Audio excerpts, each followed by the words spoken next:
हमारे काफ़ी ऐसे सब्सक्राइबर हैं जो हमारी वीडियो तो रेगुलर देखते हैं लेकिन सब्सक्राइब नहीं करते। तो अगर आप भी हमारी यूट्यूब फैमिली का हिस्सा बनना चाहते हैं तो सोनी नाइट क्लब को अभी सब्सक्राइब करें और बेल नोटिफिकेशन प्रेस करना भूलना मत।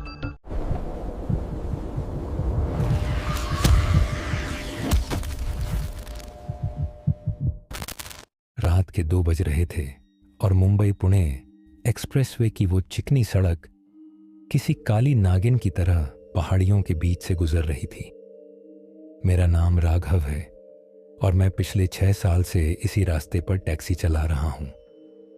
टैक्सी ड्राइवर की जिंदगी भी अजीब होती है दोस्तों। हमें रास्तों से डर नहीं लगता, हमें सन्नाटे से डर लगता है। लेकिन उस रात सन्नाटा ही मेरा सबसे बड़ा दुश्मनी बनने वाला था। गाड़ी के इंजन की गूंज, बारिश हल्की हल्की शुरू हो चुकी थी। लोनावाला के पास से गुजरते हुए धुंध इतनी गहरी थी कि गाड़ी के वाइपर भी हार मान रहे थे। मुझे लगा कि आज रात का काम यहीं ख़त्म कर देना चाहिए। लेकिन तभी घाट के एक सुनसान मोड़ पर मुझे एक साया दिखा। एक औरत हाथ दे रही थी। इस वक्त इस जगह पर दिल थोड़ा धड़का, पर हम ड्राइवर्स का काम ही ज़रूरतमंदों को मंजिल तक पहुंचाना है। मैंने गाड़ी रोकी। ब्रेक लगने की आवाज़। वो औरत गाड़ी के पास आई। उसने गहरे नीले रंग का सूट पहना था। चेहरा बहुत ही शांत और सुंदर था, जैसे कोई कॉरपोरेट ऑफिस में काम करने वाली महिला हो। उसने पीछे का दरवाज़ा खोला और बिना कुछ कहे अंदर बैठ गई। पुणे वाकड़, उसने बस इतना ही कहा। आवाज़ में एक अजीब सी ठंडक थी। मैंने मीटर डाउन किया और गाड़ी आगे बढ़ा दी। दरवाज़ा बंद होने की आवाज़। शुरुआत के 10-15 किलोमीटर बिल्कुल सामान्य थे। मैंने सोचा थोड़ा बात करूं ताकि नींद ना आए। मैडम, आप यहाँ इस वक्त अकेली? गाड़ी खराब हो गई क्या? मैंने रियर व्यू मिरर, पीछे देखने वाला शीशा में देखते हुए पूछा। उसने कोई जवाब नहीं दिया। वो बस खिड़की के बाहर देख रही थी, जहाँ सिवाय अंधेरे और झाड़ियों के कुछ नहीं था। मुझे लगा शायद वो थकी हुई है, इसलिए मैंने भी दोबारा पूछना ठीक नहीं समझा। वाइपर की सरसराहट। तभी मेरी नज़र फिर से शीशे पर पड़ी। पीली स्ट्रीट लाइट जब गाड़ी के अंदर से गुजरी तो मुझे कुछ अजीब लगा। जब वो औरत गाड़ी में बैठी थी तो उसके बाल एकदम घने और काले थे, लेकिन अब मुझे उसके कान के पास कुछ सफ़ेद बाल नजर आ रहे थे। मुझे लगा शायद लाइट का धोखा होगा, या शायद मैंने ही पहले गौर नहीं किया होगा। मैंने इग्नोर किया और एक्सीलरेटर पर पैर दबाया। गाड़ी 100 की रफ्तार पर थी। अगले 10 किलोमीटर बाद एक्सप्रेसवे का एक बड़ा सा माइलस्टोन गुजरा। हवा के चीरने की आवाज़। मैंने फिर से शीशे में देखा। इस बार मेरा कलेजा मुंह को आ गया। उस औरत के बाल अब पूरी तरह से साल्ट एंड पेपर यानी आधे सफ़ेद हो चुके थे। उसके चेहरे की वो कसावट, वो चमक कम हो रही थी। उसकी आंखों के पास हल्की झुर्रियाँ साफ दिख रही थीं। ये मुमकिन नहीं था। अभी 15 मिनट पहले वो 25-26 साल की लग रही थी और अब वो कम से कम 40 की लग रही थी। मेरे हाथ स्टीयरिंग व्हील पर कांपने लगे। दांत किटकिटाने की आवाज़। मैंने सोचा कि शायद मैं सपना देख रहा हूँ। मैंने रेडियो ऑन किया ताकि इस डर से ध्यान हटे, लेकिन रेडियो पर सिर्फ सरसराहट थी। रेडियो की खरखराहट। अचानक पीछे से एक आवाज़ आई, एक सूखी भारी आवाज़। राघव, गाड़ी मत रोकना। मेरा नाम। उसने मेरा नाम कैसे जाना? मैंने तो उसे बताया ही नहीं था। मैंने हिम्मत जुटाकर पूछा, मैडम, आपकी तबीयत ठीक है? उसने जवाब नहीं दिया, बस एक लंबी सांस भरी। उस एक सांस में ऐसी दुर्गंध थी जैसे कोई पुरानी बंद पड़ी अलमारी खोली गई हो। मैंने शीशे में देखा कि हर एक किलोमीटर के साथ उसका चेहरा बदल रहा था। जैसे जैसे गाड़ी की सुई आगे बढ़ रही थी, उसकी उम्र के साल तेजी से बीत रहे थे। उसकी त्वचा अब ढीली पड़ रही थी, हाथ की नसें उभर आई थीं। वो अब 60 साल की एक बूढ़ी औरत लग रही थी। डर के मारे मेरा पसीना छूटने लगा। मैंने सोचा कि फूड मॉल आने वाला है, वहां गाड़ी रोककर भाग जाऊंगा। लेकिन जैसे ही फूड मॉल नजदीक आया, मेरी गाड़ी की लाइटें फड़फड़ाने लगीं। बिजली के कड़कने जैसी आवाज। अचानक मुझे एहसास हुआ कि एक्सप्रेसवे पर कोई और गाड़ी नहीं थी, सिर्फ मैं और वो। जैसे ही हम फूड मॉल के पास पहुंचे, मुझे दिखा कि वहां सन्नाटा था। सारी लाइटें बंद थीं, जैसे वो बरसों से वीरान पड़ा हो। राघव, मंजिल करीब है, उसने फिर कहा। अब उसकी आवाज किसी 80 साल की औरत जैसी कांप रही थी। मैंने पीछे मुड़कर देखा और चीखते चीखते बचा। उसके सिर पर अब गिने चुने सफेद बाल बचे थे। उसका चेहरा पूरी तरह झुर्रियों से भर चुका था। आंखें धंस गई थीं। वो अब कोई औरत नहीं, बल्कि एक जिंदा लाश लग रही थी जिसकी उम्र हर सेकंड बढ़ रही थी। मैंने पूरी ताकत से ब्रेक मारा, लेकिन ब्रेक ने काम करना बंद कर दिया था। ब्रेक फेल होने की आवाज। गाड़ी अपने आप 120 की स्पीड पर भाग रही थी। मुझे समझ आ गया कि यह सफ़र पुणे जाने के लिए नहीं है, ये सफ़र उसकी ज़िंदगी के आखिरी पलों तक पहुंचने का है। जैसे ही हम अमृतांजन ब्रिज के पास पहुंचे, उसने एक दर्दनाक चीख मारी, एक तेज़ और डरावनी चीख। वो चीख इतनी भयानक थी कि गाड़ी के शीशे चटक गए। मैंने देखा कि वो अब एक कंकाल में बदल चुकी थी, जिसके ऊपर सिर्फ पतली सी खाल लटकी हुई थी। उसने अपना कांपता हुआ हड्डियों वाला हाथ मेरे कंधे पर रखा। उसकी छुअन बर्फ जैसी ठंडी थी। मैं पहुंच गई राघव, मेरा समय पूरा हुआ। हड्डियों के चटकने की आवाज। अगले ही पल गाड़ी एक जोरदार झटके के साथ रुकी। धुआं उठ रहा था। मैंने कांपते हाथों से पीछे का दरवाजा खोला, लेकिन वहां कोई नहीं था। सीट पर सिर्फ उसका वो नीला सूट पड़ा था और उसके ऊपर सफेद बालों का एक गुच्छा। दूर कहीं सियार के रोने की आवाज। मैं पागलों की तरह गाड़ी से बाहर निकला और सड़क पर दौड़ने लगा। जब सुबह पुलिस को मेरी गाड़ी मिली, तो उन्होंने बताया कि जिस जगह मैंने गाड़ी रोकी थी, ठीक वहीं 10 साल पहले एक एक्सीडेंट हुआ था। एक जवान लड़की अपनी शादी से एक दिन पहले पुणे जा रही थी, लेकिन उसकी गाड़ी खाई में गिर गई। वो कभी पुणे नहीं पहुंच पाई। आज भी जब मैं उस रास्ते से गुजरता हूं, तो अपनी टैक्सी का पिछला दरवाज़ा लॉक कर देता हूं, क्योंकि एक्सप्रेसवे की वो सवारी आज भी अपनी अधूरी मंजिल तलाश रही है। लोग कहते हैं कि वो हर रात किसी न किसी गाड़ी में बैठती है और अपनी पूरी जिंदगी उन चंद किलोमीटरों में जीकर फिर से गायब हो जाती है। हवा की तेज सरसराहट। उस घटना के बाद कई हफ्तों तक मैं बिस्तर से नहीं उठ सका। नींद में भी मुझे वही नीले सूट वाली औरत और उसकी हड्डियों जैसी ठंडी छुआन महसूस होती थी। डॉक्टरों ने कहा कि ये ट्रॉमेटिक शॉक है, पर मैं जानता था कि वो कोई दिमागी वहम नहीं था। मेरी टैक्सी अभी भी पुलिस स्टेशन में खड़ी से थी और मेरा वहां जाने का साहस नहीं हो रहा था। लेकिन दोस्तों, पेट की आग और किस्तों का बोझ इंसान को मौत के मुंह में भी वापस ले जाता है।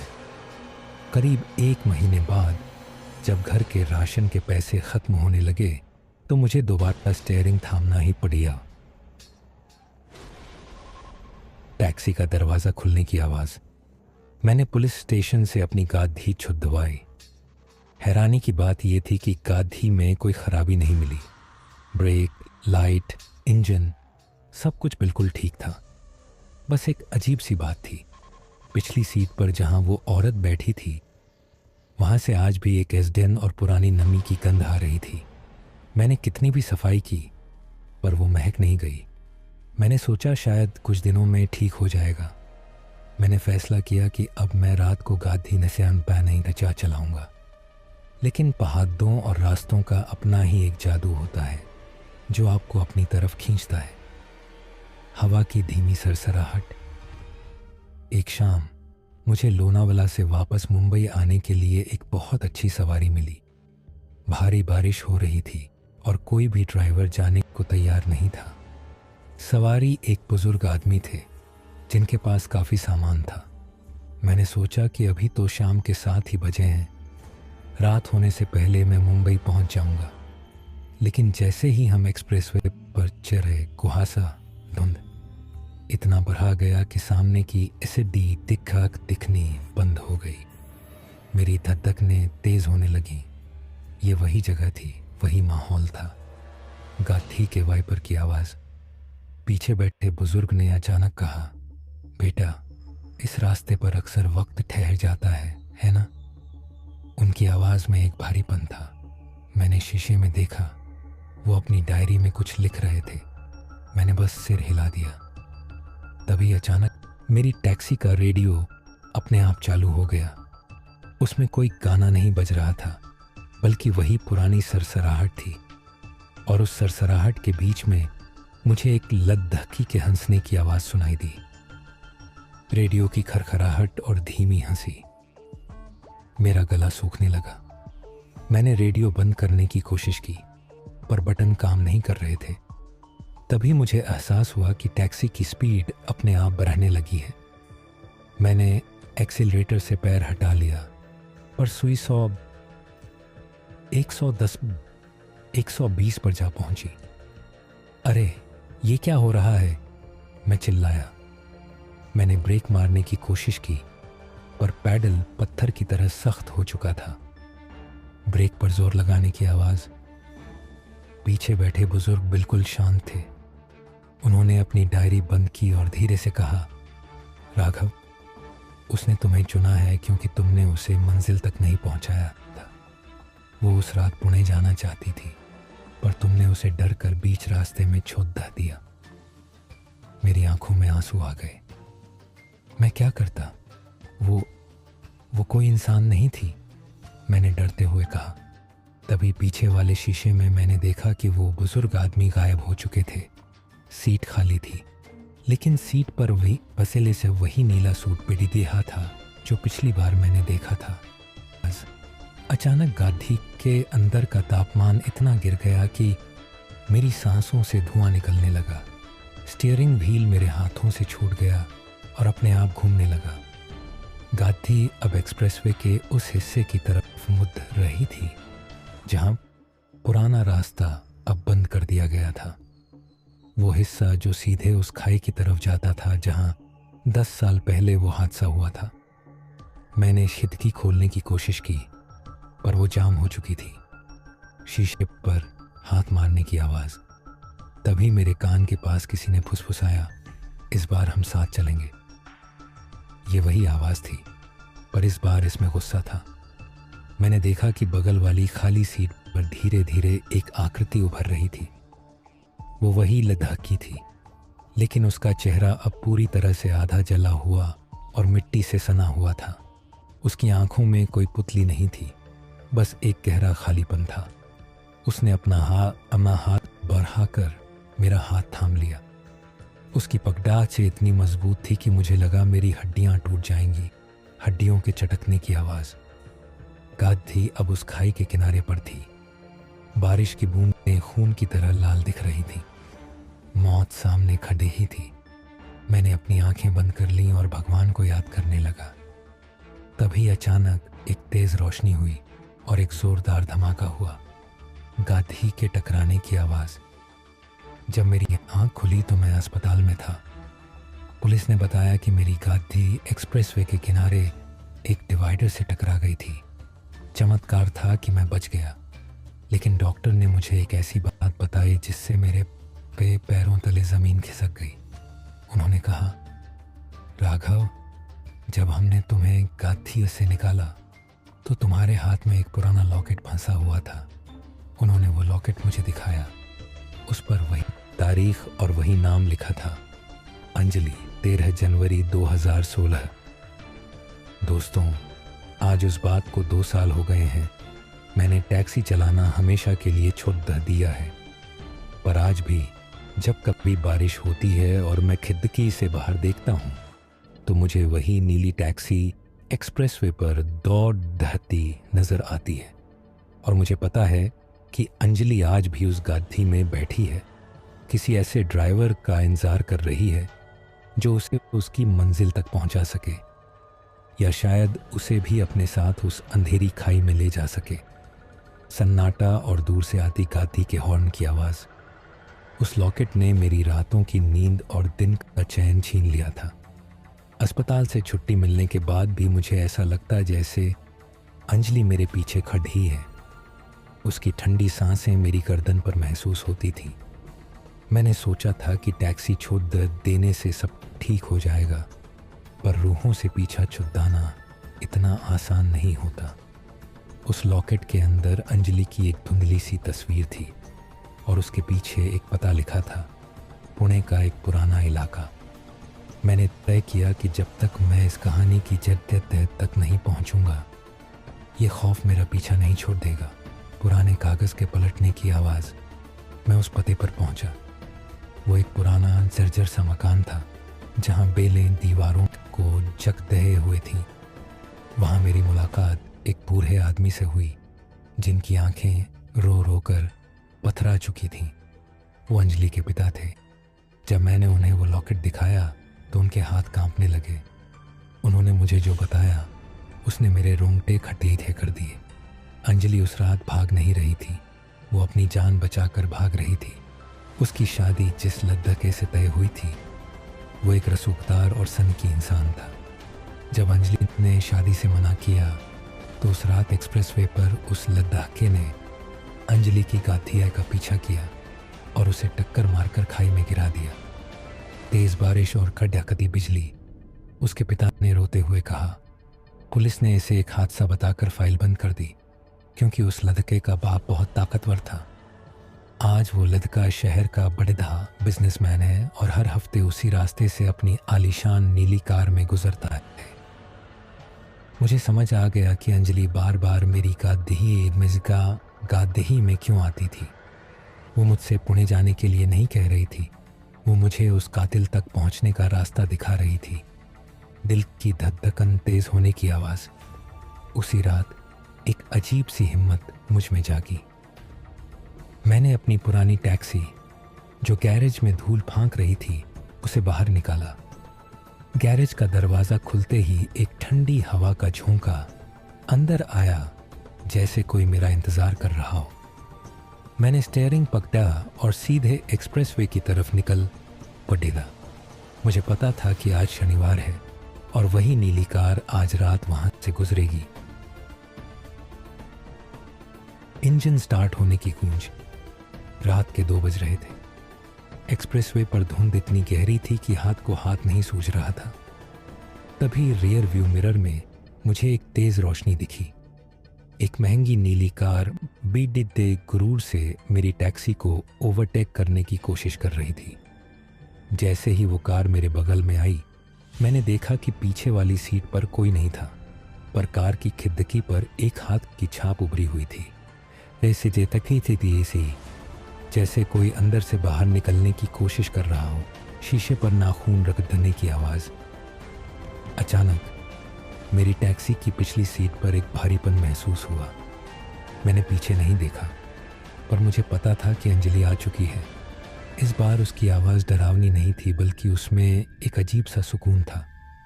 राघव, आज आखिरी बार। मेरी टैक्सी की रफ्तार अपने आप बढ़ने लगी। वो नीली कार जितनी तेज भागती, मेरी पुरानी टैक्सी उसके और करीब पहुंच जाती। उस कार का ड्राइवर घबरा गया था। वो बार बार हॉर्न बजा रहा था, पर उसकी आवाज़ सन्नाटे में दब रही थी। लगातार बजते हॉर्न की आवाज़। जैसे ही हम उसी मोड़ पर पहुंचे जहां 10 साल पहले हादसा हुआ था, उस नीली कार के टायर अचानक जाम हो गए। कार हवा में उछली और सीधे उसी खाई की तरफ बढ़ने लगी। मैंने देखा कि हवा में तैरती हुई वो कार जैसे किसी अदृश्य ताकत के कब्जे में थी। ड्राइवर की चीखें एक्सप्रेसवे की पहदियों में गूंज रही थीं। ठीक उसी पल मेरी टैक्सी के बगल में अंजलि खड़ी ही थी। अब वो बूढ़ी नहीं थी, वो वैसी ही सुंदर और शांत दिख रही थी जैसी पहली बार मिली थी। उसने मेरी तरफ देखा, हल्की सी मुस्कान दी और धुंध में ओझल हो गई। हवा की एक लंबी सरसराहट नीली कार खाई में गिर चुकी थी। अगले दिन अखबार में खबर आई कि एक बड़े बिजनेसमैन की एसएडीडी ट्रक हादसे में मौत हो गई। पुलिस को वहां कोई और गवाही नहीं मिली और न ही किसी साजिश के सबूत। बस एक अजीब बात थी, उस आदमी की लाश के पास एक नीले रंग के सूट का टुकड़ा पुडिद्दा मिला था। अखबार के फदावताने की आवाज। आज मैं फिर से एक्सप्रेसवे पर टैक्सी चलाता हूं। अब मुझे डर नहीं लगता। अब वहां कोई रूह रास्ता नहीं रोकती। लोग कहते हैं कि वो रास्ता अब सुरक्षित है, पर कभी कभी जब रात बहुत गहरी होती है और बारिश धीमी पूरी डीएच जाती है तो मुझे हवाओं में एक लद्दकी के खिलखिलाने की आवाज सुनाई देती है। शायद अंजलि अब अपनी मंजिल पर पहुंच चुकी है। पर दोस्तों, याद रखना, एक्सप्रेसवे पर हर मुसाफिर इंसान नहीं होता। कुछ अपनी अधूरी कहानियां पूरी करने के लिए आज भी सवारी का इंतजार करते हैं।